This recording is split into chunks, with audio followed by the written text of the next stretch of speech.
આપણે ને બધા સાથીઓને વિનંતી કરું છું, સર આવે એના પહેલા હજુ પણ સંખ્યા બહુ ઓછી દેખાય છે. 24 પાર્ટિસિપન્ટ દેખાય છે. એક એક કોલ કરો, માત્ર 48 ની 50 ની સંખ્યા થાય.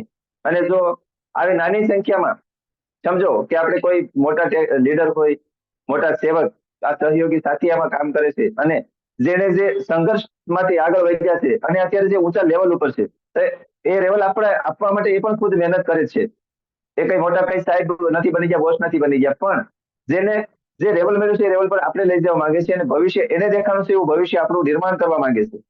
તો હજુ પણ આપણે એક એક બે સાથીને કોલ કરી અને ઇન્વાઇટ કરીએ, અને પાર્ટિસિપેટની સંખ્યા થોડી વધારી, અને હું ઇન્વાઇટ કરવા જઈ રહ્યો છું. આપણા બધાના સાથ, સપોર્ટ અને સહયોગથી મારા ટેકનિકલ એચીવર ગુરુ જે માર્ગદર્શન આપ્યું મને, આની અંદર ખરેખર મને ભવિષ્યનો રસ્તો બતાવ્યો કે આવનારા સમયની અંદર જો આજની એક્ટિવ ઇન્કમમાં જો તમે પડ્યા રહેશો તો પેસિવ ઇન્કમમાં ખબર જ નહીં પડે. પણ પેસિવ ઇન્કમ શું છે તે ખાસ જાણો તો એમની પાસે સાથે સાથે સપોર્ટમાં એના સંપર્કમાં રહી અને ઘણું બધું મને જાણવા શીખવા મળ્યું. તો આપણે પણ બધા જાણીએ, શીખીએ, અને માર્ચ આ ઇતિહાસનો મહિનો છે, ટાર્ગેટનો મહિનો છે, એને કંઈક આપણે બહુ વિશાળ બનાવીએ અને સારા એવા બધાના સાથ, સપોર્ટ, સહયોગથી ટીમ લેવલ આગળ વધીએ અને ભવિષ્યનું નિર્માણ કરવા માટે આપણે સાંભળીએ. તો બધાના સપોર્ટથી ઇન્વાઇટ કરવા જઈ રહ્યો છું ગુંજર સરને. Welcome sir, thank you. મારી વાણીને વિરામ આપું છું, ને કઈ એવા શબ્દ બોલાય તો માફી ચાહું છું. જય આસિયાન.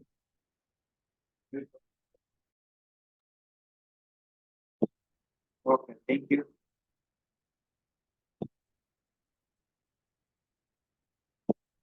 આનંદાર સુભાષભાઈ, તાત્કાલિક આજે, કારણ કે હું પણ ફિલ્ડમાં હતો અત્યારે, ફટાફટ ફિલ્ડમાંથી આવ્યો અને ખાસ રિક્વેસ્ટ તો ઘણાને કરું છું વારે વારે, વાપસ કરી પ્રોગ્રામમાં સામે જેમ એકડો ફૂટા ને નાનપણથી એમ જ આની અંદર વારે વારે કહેવાથી આ વસ્તુ થઈ છે. તો મને લાગ્યું કે ચાલો કાંઈ વાંધો નહીં, આપણે એડજસ્ટ કરી લઈએ. માર્ચનો મહિનો એવો છે કે જ્યાં ફ્રી પડવું પણ બહુ અઘરું છે. સાંજે પાછું સુરત પણ મીટિંગ રાજેશભાઈ ખેરીની પીયુસી પર 9 વાગે. તો ધન્યવાદ સુભાષભાઈને. ડાયરેક્ટ જ મેં કોલ કર્યો રસ્તામાંથી કે તમે મીટિંગ ચાલુ કરી દો, તો ડાયરેક્ટ જ એને ચાલુ કરી, એના માટે ખૂબ ધન્યવાદ. અને આજનો ટોપિક આરસીએમ નું ભવિષ્ય શું છે, શા માટે આરસીએમ કરવા પહેલા સમજવું જોઈએ, એની પર આજે આપણે ચર્ચા કરીશું. જેટલા સાથી મિત્રો વિડીયો ચાલુ રાખી શકે, વિડીયો ચાલુ રાખે તો વધારે બેટર, કારણ કે મને લાગે કે આપણે વ્યક્તિઓ સાથે વાતચીત કરીએ, ચાહે કોઈ બી કામ કરતા હોય કોઈ વાંધો નહીં, લાગે કે ભાઈ સામે. તો આરસીએમ શા માટે કરવું? હું તો પહેલી વાત એ જ કરું, આરસીએમ કરવામાં એક પેસિવ ઇન્કમ છે ને સૌથી મોટી સ્ત્રોત. મને એક્ટિવ ઇન્કમ અત્યારે હજમ જ નથી થતી, ચાહે તે 2 લાખ હોય, 5 લાખ હોય, 10 લાખ હોય, કે ચાહે ગમે એટલી, એ એક્ટિવ છે. સફળતા રિયલમાં કઈ રીતે મળે આપણે? આજે આપણે જે માન્યતા બાંધીને બેઠા છે કે સફળતા મતલબ કે પૈસા, તો એ એકદમ જૂઠી ખોટી ધારણા છે.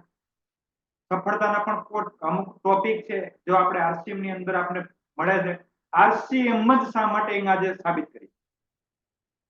કારણ કે નોકરીઓની ઓફર ઘણી બધી આવી, ઘણી કંપનીઓની ઓફર આવી, લાખોની ઓફર આવી, પણ છતાં પણ મેં ના પાડી, કારણ કે આરસીએમ ખાલી બિઝનેસ નથી, અભિયાન છે.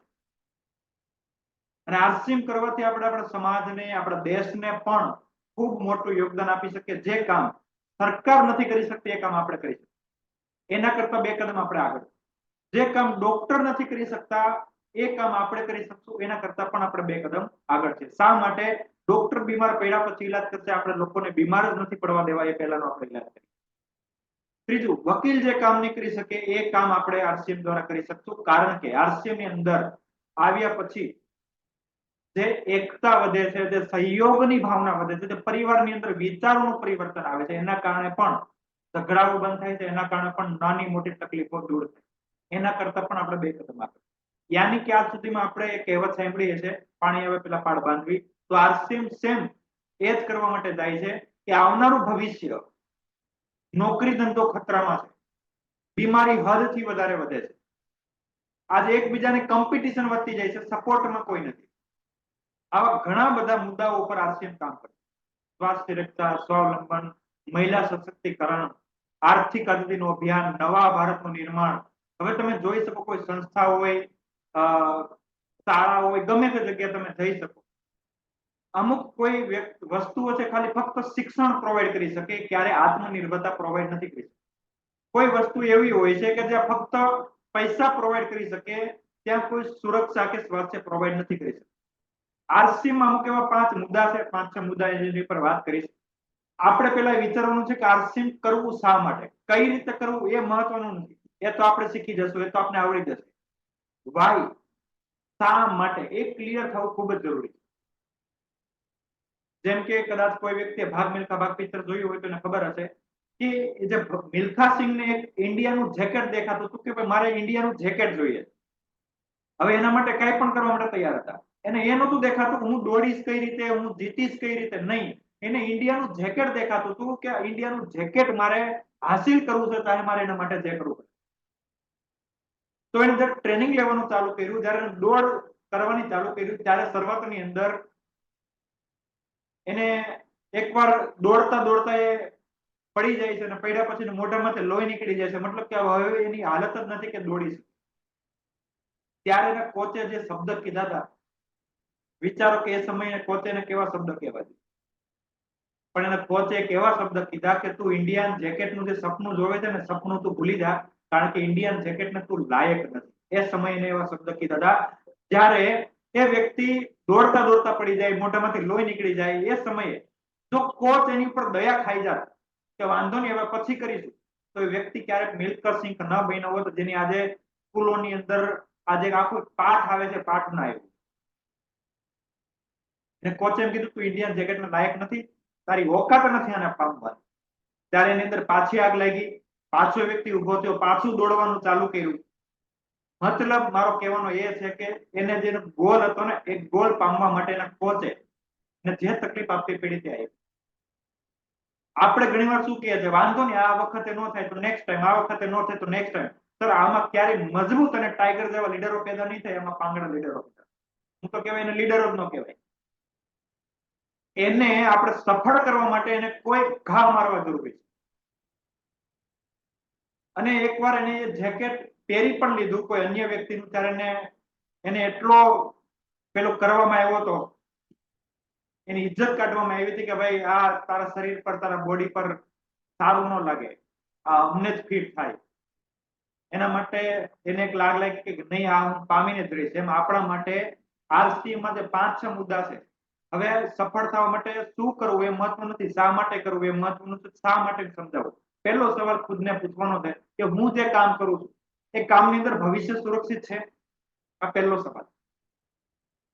કોઈને પૂછવાનું જવાનું, ના અપલાઈન, ના અધર વ્યક્તિ, કોઈને પણ નહીં. પોતાને ખુદને સવાલ પૂછવાનો છે કે હું જે કામ કરું છું એ કામની અંદર મારું ભવિષ્ય સુરક્ષિત ખરું?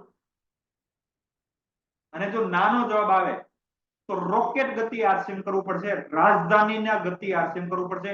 ઢીલે ઢાલે મૂળ પ્રમાણે આરસીએમ કરવાથી નહીં. કારણ કે ભવિષ્ય એક દિવસમાં, એક મહિનામાં, એક વર્ષમાં, 2 વર્ષમાં નથી બદલવાનું. આજે એની શરૂઆત કરવી પડશે અને શરૂઆત પણ મજબૂતીથી કરવી પડશે. પહેલો સવાલ આરસીએમ નું ભવિષ્ય શું છે? પેલા પોતાનું દેખાશે તો ઓટોમેટિક ખબર પડશે કે આરસીએમ શા માટે. બીજો સવાલ, હું જે કામ કરું છું એ કામની અંદર મારા પરિવારની અથવા તો મારી સુરક્ષા ખરી? જે કામ કરું છું એ. જો એની અંદર ના જવાબ આવે તો હું તો કહું 70% સમય આરસીએમ ને અને 30% સમય પોતાનો ધંધો વ્યવસાય નોકરીને આપે. જે વ્યક્તિને ખબર જ નથી ને નથી સમય આપી શકતા, હોઈ શકે ગુનેગાર નથી, ખબર હોવા છતાં પણ આપણે એમાંથી બહાર નથી નીકળતા, તો આપણે જેવું મૂર્ખું કોઈ નથી. મેં નોકરી શા માટે છોડી છે? મારી તો હેસિયત પણ નહોતી, મારી પાસે તો ઇન્કમ પણ સારી નહોતી, છતાં પણ મેં 1921 રૂપિયા જ્યારે આરસીએમ આવ્યો ત્યારે મેં 8,000 ની નોકરી શા માટે છોડી છે? કારણ કે મને વિઝન ક્લિયર હતું કે હું આની અંદર ટૂંક સમયની અંદર અથવા તો અત્યારથી જો પ્રેક્ટિસ પાડીશ, અત્યારથી જો ફીલ્ડ કરીશ તો મને શું મળવા. ત્રીજો સવાલ, હું જે કામ કરું છું એ કામથી શું હું લોકોને મદદગાર થઈ શકું એમ છું? એમાં જો ના આવે તો મનુષ્ય જીવન સાર્થક થયું જ નહીં ને ભાઈ. કારણ કે આપણે જે કામ કરીએ છીએ, આપણે પોતાના પરિવારને જો મદદ નહીં થઈ શકતા હોય તો લોકોને કેવી રીતે મદદ થઈ? આ ભ્રમ છે. ઘણા લોકોને માફી ચાહું છું, નોકરી ધંધો વ્યવસાય કરે છે ને ભ્રમ છે કે હું જીવું છું મનુષ્ય જીવન. નહીં સર, દિનેશભાઈ સેલડિયા જે કહે છે ને એની પ્રમાણે મનુષ્ય જીવન લોકોને મદદ થવું જોઈએ તો કહેવાય કે આપણે મનુષ્યનું જીવન જીવીએ. અને આરસીએમ સિવાય પોસિબલ નથી ને. કઈ રીતે પોસિબલ? આરસીએમ માં તમે જ્યારે મોટું લેવલ વિચારો ત્યારે હજારો લોકોના લેવલ તમે ચેન્જ કરશો ત્યારે પોતાનું લેવલ આવશે. પોતે મજબૂત થશો પછી હજારો લોકોને મજબૂત કરવા માટે આપણે દોડો. કારણ કે લોકોનો ઉદ્ધાર કર્યા સિવાય એમાં આપણો ઉદ્ધાર થવાનો. આ સૌથી મોટી વાત છે. એ નોકરી ધંધા વ્યવસાયમાં એ વસ્તુ નથી. કોઈ ધંધો, કોઈ દુકાન, કોઈ વસ્તુ ખુલે તો એને પોતાનો બેનિફિટ, પોતાનો ફાયદો દેખાય. જ્યારે આરસીએમ માં સફળ થવા માટે ટીમનો ફાયદો જોવાનો બહુ જરૂરી છે, ખૂબ જરૂરી છે. કારણ કે ટીમ વર્ક છે, એકલાથી કઈ થવાનું નથી. ચોથું, આપણે જે કાર્ય કરીએ છીએ એ કાર્યની અંદર માન, સન્માન, પૈસા, ઇજ્જત છે? જો નથી, આરસીએમ માં છે તો સમયસર વધારે ક્યાં આપવો જોઈએ? આરસીએમ. માન, સન્માન, ઇજ્જત, સન્માન. કઈ રીતે મનુષ્ય માન સન્માન મેળવી શકે, બીજા ન મેળવી શકે? ઘણા લોકો દાન કરે, પંખામાં, બાકડામાં, વન ટાઈમ. ઘણા લોકો અન્નદાન કરે, એક ટાઈમ છે. જ્યાં સુધી એને ભૂખ સંતોષે ત્યાં સુધી યાદ રાખશે. સાંજે કોઈ બીજું જમવાનું આપશે તો એ વ્યક્તિ એને યાદ રાખશે અને ભૂલી જશે. કોઈ પૈસાનું દાન કરે, વન ટાઈમ દાન. અને હું તો કહેવાય આ જે દાન છે ને પૈસા, એ લોકોને ભિખારી બનાવે છે, પાંદડા. કારણ કે જે વ્યક્તિને થઈ જાય ને કે મને મળી જ જાય છે ગમે ત્યાંથી માંગવા, તે વ્યક્તિ ક્યારેક કર્મના સિદ્ધાંત પર નહીં ચાલે. આરસીએમ ના માધ્યમથી આપણે એક પેઢી નહીં, આપણે લોકોની 7 પેઢીનું રક્ષણ કરી શકીએ છીએ. તો વિચારજો કેટલી મોટી દુઆ કમાવાનો અવસર છે આરસીએમ પર. આ સવાલ પૂછ્યા પછી જો આપને લાગે કે આ નોકરી ધંધા વ્યવસાયમાં મળે એમ છે તો હું જ કહું છું આરસીએમ ની જરૂર. રિયલમાં જો મનુષ્ય જીવન જીવવું હોય તો આપણી પાસે સફળતાની અમુક એવા વસ્તુ છે. ઘણા લોકો લાખો કરોડો રૂપિયા કમાઈ લે તો એને સફળતા માને કે ભાઈ હવે સફળ થઈ ગયો, મારી આટલી એચીવમેન્ટ થઈ ગઈ. નહીં સર, એ એચીવમેન્ટ નથી. સફળતાના અમુક કોઈ એવા ટોપિક છે. પહેલું, સ્વાસ્થ્ય સારું હોવું. ઘણા લોકો પૈસાથી અમીર છે, સ્વાસ્થ્યથી ગરીબ છે. ડાયાબિટીસની, ઘૂંટણની સ્નાયુ તકલીફ ચાલતી હોય, બ્લડ પ્રેશરની દવાઓ ચાલતી હોય, થાઇરોઇડની દવા ચાલતી હોય, પૈસા અઢળક છે પણ આરોગ્ય બાબતે જાગૃત નથી, એ વ્યક્તિ ગરીબ છે. દવાખાનામાં ધક્કા ખાતા હોય, 50, 30, 40 વર્ષની ઉંમરની અંદર ઘૂંટણ સાફ થઈ ગયા હોય, મતલબ વ્યક્તિ ગરીબ છે. સફળતાનો પહેલો અધ્યાય શું આવે કે આપણી પાસે સ્વાસ્થ્ય સારું હોવું. સ્વાસ્થ્ય સારું કોને કહેવાય? અત્યારે જે છે એને સ્વાસ્થ્ય કમ્પ્લીટ નથી, એને ન કહેવાય. આવનારા સમયની અંદર કેવા વાયરસ આવશે ખબર નથી. કોરોના આપને તખાડી ગયો, કેવા વાયરસ આવશે, કેવું વાતાવરણ આવશે. હવે એને લડવા માટે મારી રોગ પ્રતિરોધક ક્ષમતા કેટલી છે, અને રોગ પ્રતિરોધક ક્ષમતા વધારવા માટે આજે હું શું ન્યુટ્રિશન લઉં છું, શું એક્સરસાઇઝ કરું છું, એના ઉપર નક્કી થશે કે આવનારા સમયની અંદર મારું સ્વાસ્થ્ય બરાબર છે કે નહીં. ઘણા લોકો ન્યુટ્રિશનમાં આપણે વાત કરીએ તો એમ કે ભાઈ મારે કઈ જરૂર નથી, હું તો ફિટ છું, મસ્ત છું. સર, એ સ્વસ્થ ન કહેવાય. પાણીમાં પેલા પાળ બાંધવાનો મતલબ એ થાય છે કે અત્યારથી એક્સરસાઇઝ દ્વારા, ન્યુટ્રિશન દ્વારા આપણે બોડીને રોગ પ્રતિરોધક ક્ષમતા વધારી શકીએ. અને WHO દ્વારા કહેવામાં આવ્યું છે કે જેની રોગ પ્રતિરોધક ક્ષમતા યાની કે ઇમ્યુન સિસ્ટમ મજબૂત છે એ વ્યક્તિ કોઈ પણ બીમારીને હરાવી શકે. જે વ્યક્તિ વારંવાર બીમાર પડે છે ને, વાતાવરણ બદલવાથી બીમાર પડે એનો મતલબ કે રોગ પ્રતિરોધક ક્ષમતા ઓછી છે એટલે બીમાર પડે છે. બીજું એમાં નવું કાંઈ નથી. અને રોગ પ્રતિરોધક ક્ષમતા એટલા માટે ઓછી છે કારણ કે ન્યુટ્રિશન નથી, એક્સરસાઇઝ નથી, એ વ્યક્તિ મેન્ટલી સ્ટ્રોંગ નથી એટલે વારંવાર બીમાર પડે. આ નંગ 5-6 વર્ષની ગેરંટી છે. 5-6 વર્ષમાં ચાહે કોઈ બી વાતાવરણની અંદર કોઈ બી જગ્યાએ ગયો હોય, પાણી બદલે, બધું બદલે, તો ક્યારે હજી પણ મને શરદી, ખાંસી, તાવ, ઉધરસ મને નથી આવ્યું. કારણ કે 100% ન્યુટ્રિશન, 100% આરસીએમ ની પ્રોડક્ટ, 100% એક્સરસાઇઝ, 100% મેન્ટલી સ્ટ્રોંગ. આને કહેવાય રિયલ સ્વાસ્થ્ય. પહેલું જરૂર છે સફળતાનો મુદ્દો, સફળતાનો અધ્યાય, સ્વાસ્થ્ય સારું હોવું જોઈએ. બીજું, આપણી પાસે અતિરિક્ત પૈસા હોવા જોઈએ. અતિરિક્ત પૈસાનો મતલબ કે જરૂરિયાતો પૂરી કર્યા પછી પણ બેંક બેલેન્સ આપણી પાસે હોવું જોઈએ. ઘણા લોકો 8-10 હજારમાં સંતોષ માની લીધો, ભાઈ બહુ થઈ ગયા, 20,000 માં સંતોષ માની લે, 50,000 માં સંતોષ માની લે. સર, આવનારા સમયની અંદર એક વસ્તુ એ છે, મોંઘવારી વધતી જશે ત્યારે 20,000 ની ઇન્કમ કામ નહીં લાગે. ઇન્કમ વધારવી જરૂરી છે. પૈસા બચાવવાની, પૈસા કમાવા પાછળ દોડો. અને હું તો કહું પૈસા કમાવા છે તો આરસીએમ દ્વારા કમાવો, કારણ કે હજારો લોકોનો ઉદ્ધાર કરી શકે. તો બીજો અતિરિક્ત આપણે હોવું જોઈએ, અતિરિક્ત આવક, જે જરૂરિયાતો પૂરી કર્યા પછી પણ આપણી પાસે બેલેન્સ બચવું જોઈએ. ત્રીજો સફળતાનો અધ્યાય, આપણી પાસે સમયની આઝાદી હોવી જોઈએ. સમયની આઝાદીનો મતલબ એ નથી ફરિયાદ કરીએ. ઘણા લોકો બિઝનેસ સ્ટાર્ટરમાં સમયની આઝાદી લેવા માંડ્યા, એકદમ રોંગ વાત. સમયની આઝાદીનો મતલબ એ છે કે મારે કાલે અમદાવાદમાં કામ કરવું છે તો હું કાલે અમદાવાદ જઈ શકું, મારે કોઈની પરમિશન લેવાની જરૂર નથી. મારે સાંજે સુરત મીટિંગ લેવા જવું છે તો હું જઈ શકું, મારે કોઈની પરમિશન લેવાની જરૂર નથી. મારે સવારે લિસ્ટ પર કામ કરવું છે તો હું કરી શકું, મારે સાંજે વીકલી મીટિંગ કરવી છે તો હું કરી શકું. આ મારી સમયની આઝાદી કહેવાય. મારા સૌરાષ્ટ્રમાં ફીલ કરવું છે તો હું કરી શકું, આ મારી સમયની આઝાદી કહેવાય. અથવા મારે કોઈ પ્રસંગ છે, હું તો કોઈ પ્રસંગ, મારી વાત કરી તો 5 વર્ષ સુધી કોઈ લગ્ન પ્રસંગમાં હું નહોતો ગયો, કારણ કે મારું એક નિયમ હતું કે જ્યાં સુધી સફળતા આવી ન જાય, જ્યાં સુધી એવી ઇન્કમ ના આવે જે મને સુરક્ષિત, મારી પેઢીને સુરક્ષિત કરી શકે, ત્યાં સુધી કોઈ ત્યોહાર નહીં, કોઈ લગ્ન નહીં, કોઈ પ્રસંગ. એની વિશે મેં ખાસ ફોકસ આપ્યું. ઘણા લોકો લગ્ન પ્રસંગમાં જીવન બરબાદ કરે. આવું જોઈએ, ના નથી પાડતો, પણ પેલા પોતાના પરિવારને સદ્ધર કરીએ પછી આપણે. આને કહેવાય સમયની આઝાદી. કોઈની પરમિશન લેવાની જરૂર નહીં, કોઈ બોસ નહીં કે ભાઈ તમારે રજા નહીં મળે. ઘણા લોકોને હોસ્પિટલની પરિસ્થિતિ પણ એટલી કન્ડિશન ખરાબ હોય ને છતાં પણ બોસ રજા નથી આપતા. આપણે જીવન કેવું જીવીએ, અને જો આપવા જાય તો ઇન્કમ અટવાય છે, એટલે પેલો બંને રીતે અટવાય છે વ્યક્તિ.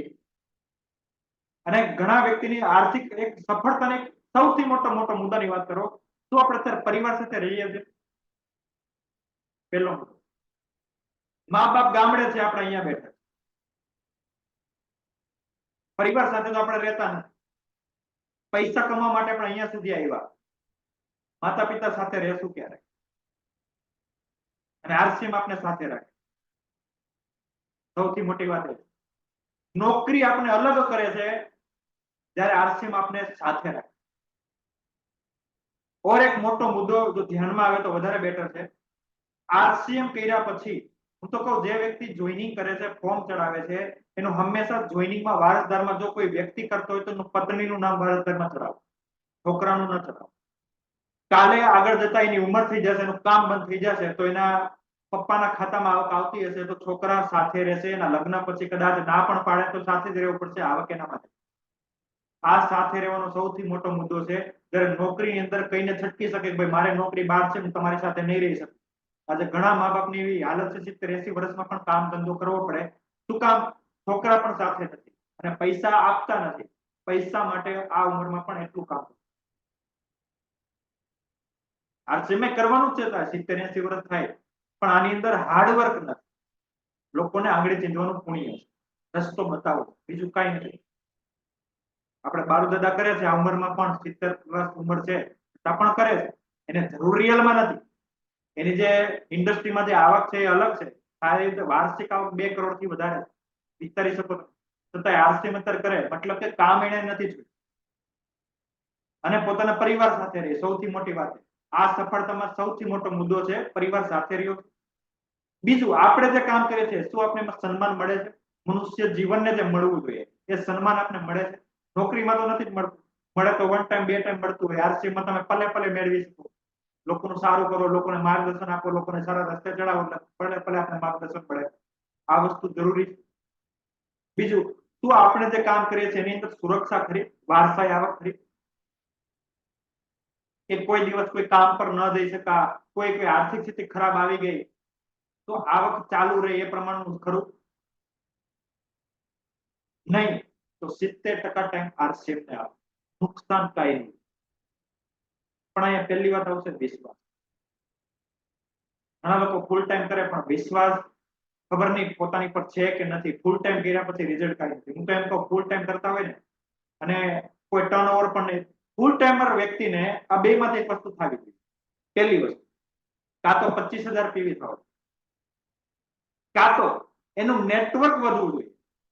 ભલે 5,000 કરે તો સામે નેટવર્ક વધવું જોઈએ, જોઈનિંગ આવવા જોઈએ, ટર્નઓવર વધવું જોઈએ. બંનેમાંથી કોઈ કામ ફૂલ ટાઈમરને થવું જ જોઈએ, તો જ વ્યક્તિ ફૂલ ટાઈમ રિયલમાં કામ કરે. જો નેટવર્ક નથી વધતું તો 25,000 પીવી થવા જોઈએ. આ રિયાલિટી છે. શું કામ ખબર છે? કારણ કે અસફળ અને સફળ વ્યક્તિની અંદર એક જ બદલાવ છે, બીજું કાંઈ નથી, આદતો. સફળ વ્યક્તિની આદતો છે લગાતાર પ્લાનિંગ, લગાતાર માહોલ, લગાતાર મીટિંગ, લગાતાર ફિલ્ડ. અને અસફળ વ્યક્તિની આદત છે મન થાય ત્યારે કરવું, બેસી રહેવું, બહાનાબાજી કરવી, કે સંઘર્ષને આપણે કેવું મારી પાસે આ સમસ્યા છે આના કારણે ન થયું. આ સફળ વ્યક્તિની આદતો. આદતોમાં બદલાવ છે, બીજું કઈ નથી.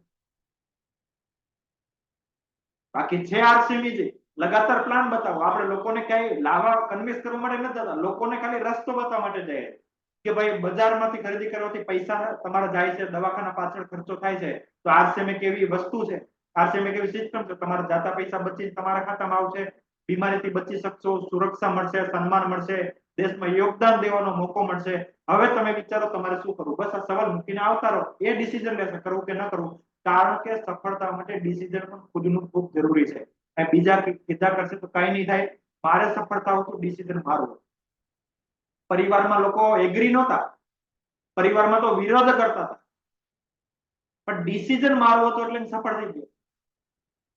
વિચાર કરજો, પરિવારની અંદર જો વિરોધ થતો હોય તો કઈ રીતે વ્યક્તિ આગળ આવે. ઘણા લોકોને એના માટે મુદ્દો હોય, મતલબ કે બસ એ જ જોતું હોય કે જયારે અપલાઈન કે ત્યાં કોઈ વ્યક્તિ કે તો ડાયરેક્ટ ભાઈ મને પરિવાર સપોર્ટ નથી આપતા એટલે મારાથી નથી થતું, કે બાનું બસ પકડીને બેસી જાય અને રાહ જોતો હોય મને આવું બાનું મળી જાય, મારો પરિવાર મને રોકે. એને કરવું હોય ને તો દુનિયાની કોઈ તાકાત ના રોકી શકે, ગેરંટી આપે. ત્યારે તમે એવું જોઈએ જ્યારે કોઈ છોકરા છોકરીને એકબીજા સાથે લગ્ન કરવા હોય અને પરિવાર ના પાડતા હોય તો ક્યારેય કીધું મારા પરિવાર ના પાડે તો નહીં કરું? ત્યારે તો ગમે એમ કરીને કરશે. શું કામ? પોતાને કરવું જ છે, પોતાનું ડિસિઝન છે. તો આરસીએમ નું ડિસિઝન કોનું હોવું? ના તો પાડશે, લોકોને રોલ મળ્યો છે ના પાડવાનો, વિરોધ કરવાનો, એ લોકો એ કામ કરશે. આપને રોલ કયો છે? સફળતાના રસ્તા પર ચાલવાનો. આપણે એ રોલ પર ચાલવાનું. અને જ્યારે ખુદનું ડિસિઝન આવી જાય ને, દુનિયાની કોઈ તાકાત આપણે રોકી પણ નહીં શકે. એ ફાઇનલ ડિસિઝન ખુદનું હોવું. પાંચમો અધ્યાય, આપણે જે કામ કરીએ છીએ એમાં દેશને મદદગાર થઈએ છીએ, નોકરી દ્વારા નહીં. આરસીએમ દ્વારા યસ. શું કામ? 1 રૂપિયાનું શેમ્પુ પાઉચ લે પાકું, યાની કે 100% ટેક્સ, 100% આપણે જે ટેક્સ ભરીએ છીએ તેનાથી દેશની અંદર આપણે યોગદાન સૌથી મોટું આપ્યું છે. અને હું તો કહેવાય દેશ આપણે દેશની અંદર આપણી કુછ નાની મોટી જવાબદારી છે તે આપણે પૂરી કરીએ. જેમ સૈનિકો બોર્ડર ઉપર લડે છે એમ આપણે પણ અંદરથી જે દેશ મોકલો થતો જાય, લોકોની માનસિકતા નબળી થતી જાય, મજબૂત કરવા માટે આરસીએમની ખૂબ જરૂર છે. આ પ્લેટફોર્મ લોકોને ખૂબ મદદ. અને સૌથી મોટી વાત કરું આરસીએમ નું તેલ. વચ્ચે એક મુદ્દો શા માટે લઉં છું ધ્યાન રાખજો. આરસીએમ નું તેલ એ આપણું એન્જિન ઓઇલ છે. ગાડીમાં જ્યારે એન્જિન ઓઇલ બદલાવા જઈએ ત્યારે આપણે શું કરીએ છીએ? સારા માઇલનું એન્જિન ઓઇલ વાપરીએ. ત્યાં સસ્તું નથી વાપરતું. અને ત્યાં કદાચ એન્જિન ચોટી જાય, બગડી જાય, ખરાબ થઈ જાય તો નવું એન્જિન નાખી છે. આરસીએમ નું જે એન્જિન છે એ આપણું હૃદય છે. સોરી, આપણા બોડીનું જે એન્જિન છે એ આપણું હૃદય છે. અને એને ચલાવવા માટે જો પ્યોર ઓઇલ હોય તો આપણું રાઈસ બ્રાન હેલ્થ ગાર્ડ ઓઇલ છે. શા માટે કોમ્પ્રોમાઇઝ? લાઈફને શા માટે કોમ્પ્રોમાઇઝ? ઘણા લોકોનો એક સવાલ હોય કે હું વર્ષોથી સિંગ તેલ ખાઉં, અમે વર્ષોથી કપાસિયા તેલ ખાઈએ, અમે વર્ષોથી સનફ્લાવર ખાઈએ. સર, વર્ષોથી ખાતા હતા ત્યારનું વાતાવરણ અને આજનું વાતાવરણ શું એક જ છે? બદલાવ નથી વાતાવરણમાં, પ્યોરિટીમાં બદલાવ નથી, ગુણવત્તામાં. પહેલા જે ગુણવત્તા આવતી એ જ ગુણવત્તા આજે છે નહીં, એમાં પણ બદલાવ છે ભાઈ. પહેલાની જે પેઢી હતી ત્યારે જંક ફૂડ નહોતા, પીઝા બર્ગર નહોતા, ત્યારે શુદ્ધ ખોરાક, શુદ્ધ હવા, શુદ્ધ પાણી હતું. આજની પેઢીને શું રોકી શકવાના છે જંક ફૂડ માંથી? નહીં રોકી શકીએ. હજુ નવા નવા જંક ફૂડ લોન્ચ થશે માર્કેટમાં. તો ક્યારે પણ એ ખોલીને ન બેઠો કિતાબ કે અમે પહેલેથી જ આ ખાતા આવ્યા. સર, પહેલેથી ખાતા આવ્યા, શું વાતાવરણ પહેલા જેવું છે? નહીં. તો એ પણ બદલી ગયું ને, તો આપણે પણ બદલાવ કરવો. પરિવારને પ્રેમ કરતા હોય તો હું તો કહું હેલ્થ ગાર્ડ રાઈસ બ્રાન તેલ પહેલા સજેશન કરો. પહેલા સજેશન કરો રાઈસ બ્રાન. બધા કરતા માર્જિન ઓછું છે, તમે જોવા જાવ ને તો પીવી પણ ઓછા છે, પણ વધારે વધારે આપણે શું કામ લોકોને એડવાઇસ કરીએ છીએ? કારણ કે સૌથી મોટું મેન વસ્તુ વ્યક્તિ એ જ છે, સવારથી લઈને સાંજ સુધીમાં તેલ વગર કઈ ચાલતું નથી.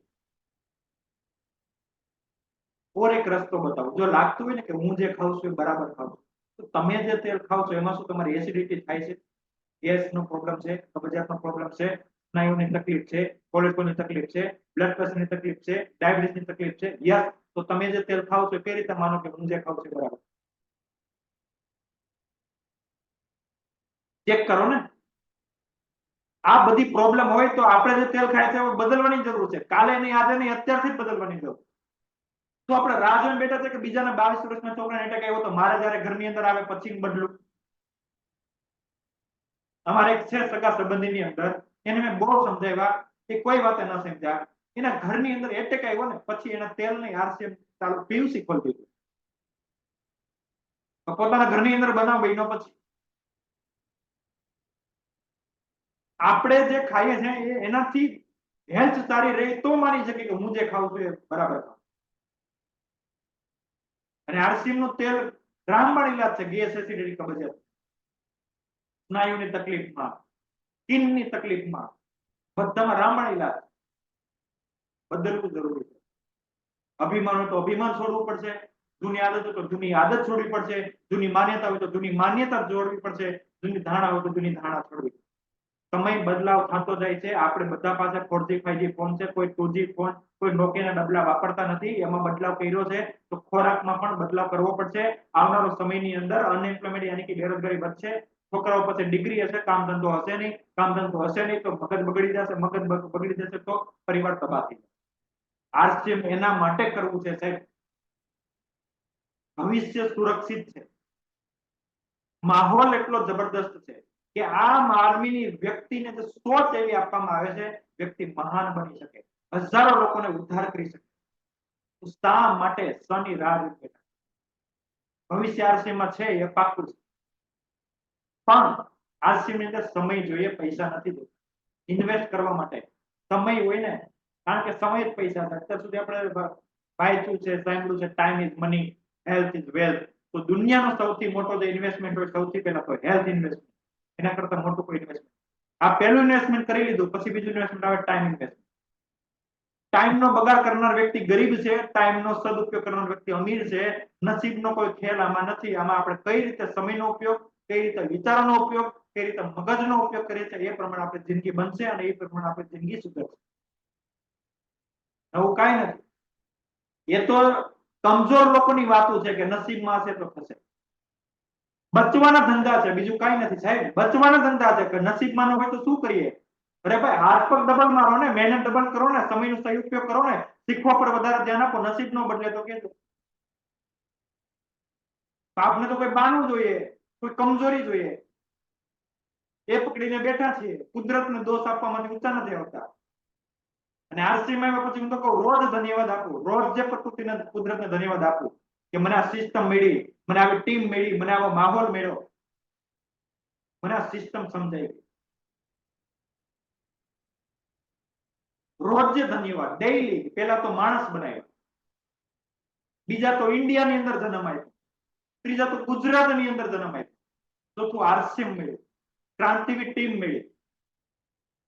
આ ધન્યવાદ હર રોજ આપીએ. શા માટે ફરિયાદ કરીએ ભાઈ? કુદરત સામે ધન્યવાદ જ આપો. એક જીવન આપ્યું છે તો હું કઈ એના કરતા મોટું છું? ફરિયાદ સાંભળીને પણ કંટાળ છે, એના કરતા રોજ ધન્યવાદ આપીએ. આપણે આરસીએમ મળ્યું છે, આપણે પાસે બ્રહ્માસ્ત્ર છે. હવે ઉપયોગ કઈ રીતે કરીએ એની ઉપર આપણું જીવન નિર્મિત થશે. એટલે આરસીએમ નું ભવિષ્ય માટે બાળકોને પણ તૈયારી કરવી પડશે, માતા પિતાને પણ તૈયારી કરવી પડશે. કારણ કે જે મેં સફળતાના અધ્યાયો બતાવ્યા કોઈ નોકરી ધંધા વ્યવસાયમાં છે જ નહીં અને મળશે પણ નહીં. અને છતાં પણ જો આપણે એની અંદર લગાતાર ટાઈમ વધારે સમય એમાં જ આપતા હોય તો આપણે જાત કરીને આપણા પગ પર કુલ્હાડી મારી. આપને સામે દેખાઈ ગયું, આપને વિઝન દેખાઈ ગયું, ભવિષ્ય દેખાઈ ગયું, વધારે વધારે સમય આપણે આરસીએમમાં. કોના માટે? સૌથી મોટો સવાલ પોતાના માટે, પોતાના પરિવારમાં. પોતાના માટે આપશું તો ઈગો તો આવશે જ નહીં. કોના માટે કરી? પોતાના માટે કરી. અહીંયા ઈગો જ નહીં આવે. ચેલેન્જ આવે છે તો ફેસ કોને કરવાની? પોતાને. કારણ કે કોના આગળ વધવું છે? પોતાને. સફળ કોને થવું? પોતાને. તો ચેલેન્જ કોણ ફેસ કરશે? પોતે. સમાધાન કોણ કરશે? પોતે. સોલ્યુશન પણ કોણ આવશે? પોતે. ફરિયાદ જ ન આવે. બધી વસ્તુ સંભવ છે. એના માટે આપણે આરસીએમ ના પ્લસ પોઈન્ટ છે દિનેશભાઈનો માઇન્ડ પાવર પ્રોગ્રામ, સેમિનારો, training program, zoom meeting, Bhilwara visit, પણ લગાતાર માહોલમાં રહેવું પડશે. લગાતાર સાયકલના પેન્ડલ મારવા પડશે. એકવાર પેન્ડલ મારવાથી સાયકલ નહીં ચાલે, લગાતાર મારે. અરે ગાડી પણ ના ચાલે, લીવર લગાતાર આપવું પડે, એક્સિલેટર લગાતાર આપવું પડે. તો જીવનમાં ક્યાં એકવાર કામ કરવાથી બેસી જવાથી થોડું ચાલવાનું. સિસ્ટમ લગાતાર ચલાવવી પડશે. હા, 5-10 વર્ષ સિસ્ટમ માટે કામ કરો, પછી સિસ્ટમ આપણા માટે પેઢીઓ સુધી કામ કરે. પેલા સિસ્ટમને તો મજબૂત કરવી પડશે ને, ટીમને તો મજબૂત કરવી પડશે ને. ડાયરેક્ટ સિસ્ટમ આપણા માટે કામ નહીં કરવા માંડે. આંબો ડાયરેક્ટ ખડતો આપવા માંડવાનો નથી. આંબાની જ્યારે શાખાઓ નીચેની મૂળિયા ફેલાઈ જાય પછી ઓટોમેટિક પાણી ખેંચવાનું કામ કરે. પછી આપણે પાણી આપવાની જરૂર નથી, માવજત કરવાની કોઈ જરૂર નથી. જ્યારે ઝાડ વૃક્ષ નાનું હોય ત્યાં સુધી જ આપણે માવજત કરીએ. તો આશા રાખું છું આજનો પ્રોગ્રામ સમજમાં આવ્યો હશે. આશા રાખું છું આ પ્રોગ્રામ લોકો સુધી પહોંચાડો અને 5 વાગ્યાના પ્રોગ્રામની અંદર આગળ આવો. કારણ કે ઇમ્પોર્ટન્ટ સૌથી વધારે એ છે કે આપણે આની અંદર શીખીએ, લોકો સુધી પહોંચીએ, લોકો સુધી આની વાત કરીએ પ્રોગ્રામોની, અને ખાસ ફેમિલી પ્રોગ્રામ કરીએ તાકી ફેમિલી ની અંદર પણ ઉર્જા આવે, ફેમિલી ની અંદર પણ જાગૃતતા આવે. આરસીએમ પ્યોર ભાષાની વાત કરું તો એક જાગૃતિ અભિયાન છે, નવું કાયદો. જે લોકોની અંદર કોઈ જાગૃતિ નથી એને આપણે બસ જાગૃત કરવાના છે, નવું આયોજન છે. કારણ કે પૈસાની લેવડ દેવડ તો છે નહીં, પૈસા તો કઈ ભરવાના નથી આવતા કે નુકસાની જાય. જાગૃતિ છે, ખરીદીની જાગૃતિ છે, સિસ્ટમની જાગૃતિ છે, પ્રોડક્ટની જાગૃતિ છે. સેમિનાર માટે લોકોને જાગૃત કરવા, ભીલવાડા માટે લોકોને જાગૃત કરવા. આ જ કામ છે, આ જ વ્યવસાય છે અને આ જ આપણું મનુષ્ય છે. વધારે સમય નહીં લઉં, અહીંયા મારી વાણીને સમાપ્ત કરું છું. કોઈ ખોટું લાગ્યું હોય તો સાંજે ભૂખા રહેજો, જેમાં પછી વ્યક્તિ આરામ પર જતા રહે. ને ખાસ આ જાગૃતિ, હું તો 33 લોકો બેઠા છે, તો 33 લોકો હજારોના માધ્યમ છે. એમની સમજતા પ્રોગ્રામ તમારા માટે જ હતો. આ પ્રોગ્રામ તમારા દ્વારા હજારો લોકો સુધી પહોંચે એના માટે. થેન્ક યુ, ધન્યવાદ, નમસ્કાર, જય આરસીએમ. હવે કોઈ સાથીનું કોઈ રિવ્યુ આપવા માંગતા હોય તો પોતાનો હેન્ડ રેઝ કરીને રિવ્યુ આપી શકે છે. અહીં મારી વાણી સમાપ્ત કરું છું. ધન્યવાદ, થેન્ક યુ, જય આરસીએમ.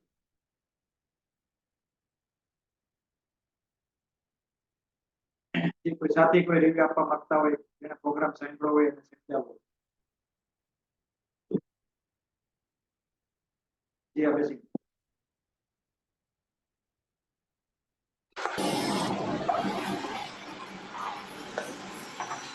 શાનદાર કે તમે 5 ફૂટ બચાવ્યા, બહુ શાનદાર છે. આપણા જરૂરી છે આપણા પરિવાર માટે. બીજી કોઈ આપણી સુરક્ષા નથી. ડાયમંડમાં કામ કરી એને કોઈ સુરક્ષા નથી. આપણે આરસીએમ છે એવું સુરક્ષા છે. Thank you. કામ કરતા કરતા પણ સાંભળે છે, રિવ્યુ આપે છે.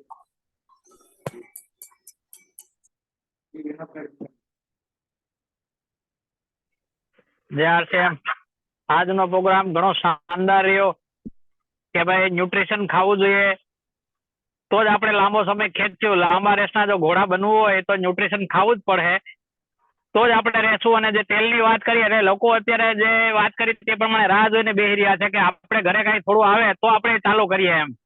પણ હવે રાહ જોવાનો સમય નથી ગઈ અને આ ખાધા વગર ચાલશે જ નહીં. અને હું તો ઘણી વખત વાત કરું છું કે જે આરસીએમ છે ને તે એક હેલ્મેટ છે એમ. એટલે લોકોને સમજવું પડશે કે આ હેલ્મેટ છે, કે આપણી સુરક્ષા શેમાં છે તો આમાં જ છે એમ. જય આરસીએમ. આરસીએમ છે કે હેલ્મેટ છે? હેલ્મેટ કઈ રીતે? કારણ કે જ્યારે ગયા હોય ને એક્સિડન્ટ થાય ને ત્યારે ખબર પડે કે હેલ્મેટની શું જરૂર હતી. ત્યાં સુધી એની કઈ સમજ નથી. એટલે જ ન્યુટ્રિશનની ત્યારે આપણને ખબર પડે જ્યારે કોઈ રોગચાળો ફેલાયો હોય અથવા કોઈ આર્થિક સ્થિતિ ખરાબ પડે ત્યારે આપણે આરસીએમ નું તેલ, આરસીએમ ના મસાલા સમજાશે, ત્યાં સુધી સમજાશે. જે શાનદાર કોઈ ઓર કોઈ સાથી કોઈ રિવ્યુ આપવા માંગતા હોય તો હેન્ડ રેઝ કરીને જણાવી શકે છે. એ તો પછી આપણે પ્રોગ્રામ સમાપ્ત કરીએ છીએ. કોઈ સાથી આપણી વચ્ચે છે નહીં તો પ્રોગ્રામની સમાપ્તિ કરીએ છીએ. થેન્ક યુ, ધન્યવાદ. મળતા રહેશું. અને શાયદ કાલ 30-31 બે દિવસ આપણે પ્રોગ્રામ 5 વાગ્યાનો બંધ રાખશું કારણ કે માર્ચનો મહિનો ક્લોઝિંગ છે. તો ધ્યાન આપે ટીમની અંદર, ધ્યાન આપે લિસ્ટ ઉપર. તો 2 દિવસ આપણો 5 વાગ્યાનો પ્રોગ્રામ બંધ રહેશે અને 1 તારીખે પાછો આપણે પ્રોગ્રામ શરૂઆત કરશું. ધન્યવાદ, થેન્ક યુ. બધા સભ્યોને અનમ્યુટ કરું છું અને પ્રોગ્રામની સમાપ્તિ કરીએ છીએ.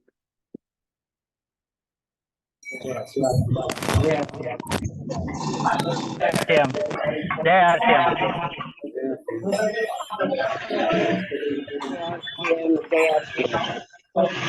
એમાં રેકોર્ડ આવી ગયું.